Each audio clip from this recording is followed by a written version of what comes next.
ಸಾಂಬಾರಿನಲ್ಲಿ ಜಿರಳೆ ಇದೆ ಎಂದು ಗ್ರಾಹಕನೋರ್ವನು ದೂರು ನೀಡಿರುವ ಹಿನ್ನೆಲೆಯಲ್ಲಿ ಜಿಲ್ಲಾ ಆಹಾರ ಸುರಕ್ಷತಾ ಅಂಕಿತ ಅಧಿಕಾರಿ ಡಾಕ್ಟರ್ ಪ್ರವೀಣ್ ಕುಮಾರ್ ಅವರು ತೊಕ್ಕೋಟುವಿನ ಹೋಟೆಲೊಂದಕ್ಕೆ ದಿಢೀರ್ ದಾಳಿ ನಡೆಸಿದಾಗ ಅಡುಗೆ ಕೋಣೆಯನ್ನು ತಪಾಸಣೆ ನಡೆಸಿದ್ದು ಶುಚಿತ್ವ ಕಾಪಾಡದ ಮಾಲಕರಿಗೆ ನೋಟಿಸು ನೀಡಿ ಎಡಿಸಿ ನ್ಯಾಯಾಲಯದಲ್ಲಿ ಪ್ರಕರಣ ದಾಖಲಿಸುವುದಾಗಿ ಹೇಳಿದ್ದಾರೆ.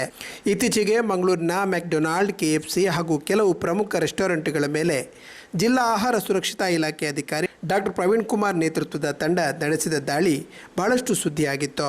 ಇದೀಗ ಮಂಗಳವಾರದ ಈದ್ ಮಿಲಾದ್ ರಜಾ ದಿನದಲ್ಲೂ ಸಹ ಡಾಕ್ಟರ್ ಪ್ರವೀಣ್ ಕುಮಾರ್ ಅವರು ಆಹಾರ ಇಲಾಖೆಯ ಕಾರು ಚಾಲಕನೊಂದಿಗೆ ತೊಕ್ಕೋಟಿನ ಹೋಟೆಲ್ ಮೇಲೆ ದಿಢೀರನೆ ದಾಳಿ ನಡೆಸಿ ತಪಾಸಣೆ ನಡೆಸಿದ್ದಾರೆ. ಮಧ್ಯಾಹ್ನ 1:30 ಗಂಟೆಗೆ ಪ್ರವೀಣ್ ಅವರು ತನ್ನ ಇಲಾಖೆಯ ಕಾರು ಚಾಲಕ ಲೋಕೇಶ್ ಅವರೊಂದಿಗೆ ಹೋಟೆಲ್ಗೆ ಬಂದಿದ್ದು ಶಟರ್ ಹಾಕಿ ತಪಾಸಣೆ ಕೈಗೊಂಡಿದ್ದಾರೆ. ಸಾಂಬಾರಿನಲ್ಲಿ ಜಿರಳೆ ಇರುವ ದೂರಿಗೆ ಜಿಲ್ಲಾ ಮಟ್ಟದ ಅಧಿಕಾರಿಯೇ ಶೋಧ ಕಾರ್ಯಕ್ಕೆ ಬಂದಿರುವುದೇ ಸ್ಥಳೀಯರನ್ನು ಬೆರಗುಗೊಳಿಸಿದೆ. ಇಬ್ಬರೇ ಅಧಿಕಾರಿಗಳು ಹೋಟೆಲ್ನ ಶಟರ್ ಎಳೆದು ಅದೆಂತಹ ಕಾರ್ಯಾಚರಣೆ ಮಾಡುತ್ತಿದ್ದರೋ ಎಂದು ಅನುಮಾನಗೊಂಡ ಸ್ಥಳೀಯ ವ್ಯಾಪಾರಿಗಳು ಮಾಧ್ಯಮ ಪ್ರತಿನಿಧಿಯನ್ನು ಸ್ಥಳಕ್ಕೆ ಕರೆಸಿದ್ದಾರೆ. ಮಾಧ್ಯಮ ಪ್ರತಿನಿಧಿಯನ್ನು ಕಂಡ ಆಹಾರ ಸುರಕ್ಷತಾ ಅಧಿಕಾರಿಗಳು ತರಕಾರಿ ಹಾಗೂ ಡಬ್ಬದ ಮೇಲಿದ್ದ ಒಂದೆರಡು ಜಿರಳೆ ಮರಿಗಳನ್ನು ತೋರಿಸಿದ್ದಾರೆ. ಹೋಟೆಲ್ ಮಾಲಕ ಬಂದ ತಕ್ಷಣವೇ ಅವರಲ್ಲಿ ಮೊಬೈಲ್ ನಂಬರ್ ಕೇಳಿಕೊಂಡು ಕಾರ್ಯಾಚರಣೆ ನಿಲ್ಲಿಸಿದ್ದಾರೆ. ಮಾಧ್ಯಮಕ್ಕೆ ಪ್ರತಿಕ್ರಿಯಿಸಿದ ಡಾಕ್ಟರ್ ಪ್ರವೀಣ್ ಕುಮಾರ್ ಅವರು ಗ್ರಾಹಕನೋರ್ವನು ಸಾಂಬಾರಿನಲ್ಲಿ ಜಿರಳೆದೆ ಎಂದು ದೂರು ನೀಡಿರುವ ನಿಟ್ಟಿನಲ್ಲಿ ದಾಳಿ ನಡೆಸಲಾಗಿದೆ.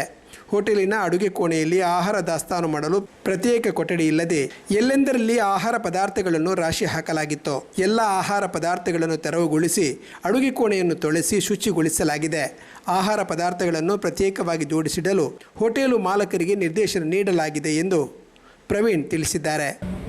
ದಕ್ಷಿಣ ಕನ್ನಡ ಜಿಲ್ಲಾ ಆಹಾರ ಸುರಕ್ಷತಾಧಿಕಾರಿ ಡಾಕ್ಟರ್ ಪ್ರವೀಣ್ ಕುಮಾರ್ ಅವರು ಸಾರ್ವಜನಿಕರೊಬ್ಬರ ದೂರಿನ ಮೇರೆಗೆ ತೊಕ್ಕೊಟ್ಟುನಲ್ಲಿರುವಂತಹ ಹೋಟೆಲ್ ವೃಂದಾವನದಲ್ಲಿ ದಾಳಿ ಮಾಡಿದ್ದಾರೆ. ಗ್ರಾಹಕರೊಬ್ಬರು ಸಾಂಬಾರಲ್ಲಿ ಜಿರಳೆ ಇದೆ ಅಂತೇಳಿ ನೀಡುತ್ತಾರೆ. ಇದರ ಮೇಲೆ ನಾವು ದಾಳಿ ನಡೆಸಿ ಅಡುಗೆ ಕೋಣೆಯನ್ನು ಪರಿಶೀಲನೆ ಮಾಡಿದಾಗ ಭಾಳಷ್ಟು ಶುಚಿತ್ವ ಇಲ್ಲದೇ ಇರೋದು ಕಂಡುಬಂದಿರ್ತದೆ. ಆಹಾರ ಪದಾರ್ಥಗಳನ್ನು ಸಂಗ್ರಹಿಸಿಟ್ಟಿರುವುದು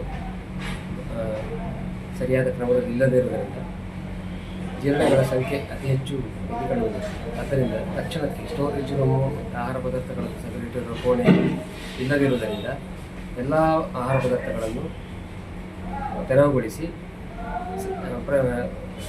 ಶುಚಿತ್ವವನ್ನು ಕಾಪಾಡಿಕೊಳ್ಳೋದಕ್ಕೆ ಕ್ರಮ ಕೈಗೊಂಡು ಅದರ ಬಳಿಕವೇ ಆಹಾರ ಪದಾರ್ಥಗಳನ್ನು ಸರಿಯಾದ ರೀತಿಯಲ್ಲಿ ಜೋಡಿಸಬೇಕು ಅಂತ ಹೇಳುವ ನಿರ್ದೇಶನ ನೀಡಲಾಗಿದೆ.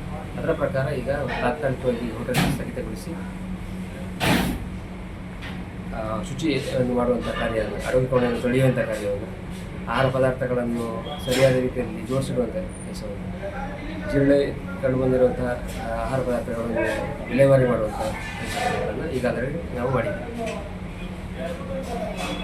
ಹಾಗೆ ಇದರ ವಿರುದ್ಧ ನಾವು ಕಾಪಾಡಿಕೊಳ್ಳದೇ ಇರುವ ಕಾರಣದಿಂದ ನಾವು ದಂಡವಿಸಲಿಕ್ಕೆ ಎಡಿಸಿ ನ್ಯಾಯಾಲಯದಲ್ಲಿ ಪ್ರಕರಣವನ್ನು ಸಹ ದಾಖಲು ಮಾಡ್ತೀವಿ.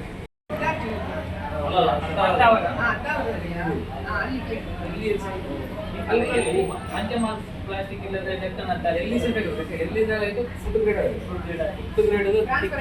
ಟ್ರಾನ್ಸ್ಪರೆಂಟ್ ಫುಡ್ ಗ್ರೇಡ್ ಮತ್ತೆ ಸಮಸ್ಯೆಗಳು ಕಾಣಬೇಕು. ಅದು ಏನಿದೆ ಅದರೊಳಗೆ ಕಂಟೈನರ್ ಅದರಲ್ಲಿ ಏನಾದರೂ ಇನ್ಸೆಕ್ಟ್ ಕಾಣಬೇಕು.